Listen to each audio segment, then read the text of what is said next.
নমস্কার। আজ I news Bangla এসেছে খিদিরপুরের 100 বছরেরও পুরনো রাধাকৃষ্ণ জিউ মন্দিরে। এই মন্দিরে রাধাকৃষ্ণ পূজিত হয় শ্যামসুন্দর আর রাধা রানী হিসেবে। মন্দিরটি প্রতিষ্ঠা হয়েছিল 1909 সালে। শ্রী দীননাথ দাস এই মন্দিরটি প্রতিষ্ঠা করেছিলেন। দীননাথ দাস ছিলেন বিখ্যাত ব্যবসায়ী খিদিরপুর অঞ্চলের, কিন্তু তার স্ত্রী শ্রী লক্ষ্মীমণি দাসী ছিলেন ধার্মিক এবং তার সময় কাটত ঠাকুর পুজো আর্চা করে। লক্ষ্মীমণি দাসী অনুরোধ করেছিলেন তার স্বামীকে তার জন্য একটি রাধাকৃষ্ণ মন্দির বানিয়ে দিতে। এই মন্দিরকেই প্রতিষ্ঠা করিয়েছিলেন দীননাথ দাস, আর উদ্বোধন করেছিলেন তখনকার সময় নবদ্বীপের বিখ্যাত শ্যামবাড়ির শ্রী রাধারমণ চরণ দাস বাবাজি। এই মন্দিরের বিশেষত্ব, এখানে কোনো রকম দান নেওয়া হয় না। মন্দিরে কোথাও কোনো দান পেটি নেই। আর দীননাথ দাস উনি উইল করে ওনার পরের প্রজন্মর প্রত্যেকটি পুরুষকে করে গেছেন সেবায়েত। আমরা এবার দেখে নেব এই বাড়ির চতুর্থ প্রজন্মের সেবায়েত মিস্টার দাসের সঙ্গে। উনি বললেন এই মন্দিরে রক্ষণাবেক্ষণ হয়, কিছু সম্পত্তি মন্দিরের নামে করা আছে তার থেকে।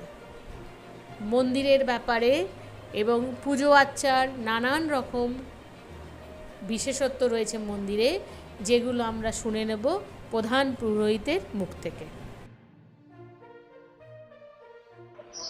পরিচয় করে নেব শ্যামসুন্দর রাধারানী প্রধান পুরোহিতের।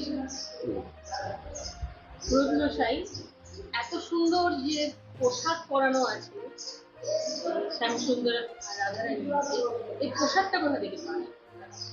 এমনি যার যেটা পছন্দ হয়, যেটা শাড়ি কিনে নিয়ে এসে ওর একটা মাপ আছে, মাপটা দিয়ে দিলে যে কাটিয়ে দেয় তার কাছে দিয়ে দিতে হয়, সে কাটিয়ে দেয়। ওখান থেকে পান? হ্যাঁ। আর এখানে পুজোর কি একটা কোনো বৈশিষ্ট্য আছে? এখানে পুজো এই রাধারানী পুজোর কি আপনাদের কোনো একটা বৈশিষ্ট্য আছে? বৈশিষ্ট্য বলতে গেলে এখানে তো 12 মাসে 13 পার্বণের মতন অনুষ্ঠান।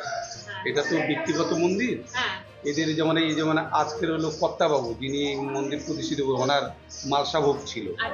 এর উৎসব আছে, উৎসবে যেদিন প্রতিষ্ঠিত হয়েছিল সেই দিনটার থেকে উৎসব করা হয়।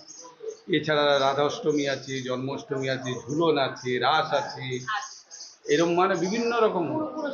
এখন বছরে 3টে নিয়ম সেবা মাস, বৈশাখ মাস, মাঘ মাস আর কার্তিক মাস। এখন বৈশাখ মাস নিয়ম সেবা মাস চলছে। এখন হয় পান্তা মানে সকালবেলায় গোবিন্দভোগের চাল রান্না করে তাতে জল দিয়ে রেখে দেওয়া হয়। এবার তার সাথে আলু ভাজা, শাক ভাজা। এবার ওটা বিকেলবেলায় মাখানো হবে দই দিয়ে, তারপরে একটু সন্দব লবণ দিয়ে আর লেবু, এই দিয়ে মিক্সড করতে হবে। করার পর উপরে জিরে ভাজা ছড়িয়ে দিতে হবে। দেওয়ার পরে এইবার ওই শাক ভাজা আর আলু ভাজা দিয়ে আমাদের ভগবানের নিবেদন করতে হবে। নিবেদন করার পর বাইরে বেরিয়ে গেল প্রসাদ। এবার এনাদের যারা সেবায়েতরা রয়েছে বাইরে যায় না, এনাদের সেবায়েত অনেক আছে, তাদের মধ্যে বন্টন করা হয়। এটা গেল বৈশাখ মাস। এইবার মাঘ মাসে হয় খিচুড়ি। ভোরবেলায় মঙ্গল আরতি হয়। এই বৈশাখ মাসেও মঙ্গল আরতি হয়, আর মাঘ মাসেও মঙ্গল আরতি হবে। তখন আবার খিচুড়ি তৈরি করবে, ড্রাই খিচুড়ি, যেটা ভুনা খিচুড়ি হয়।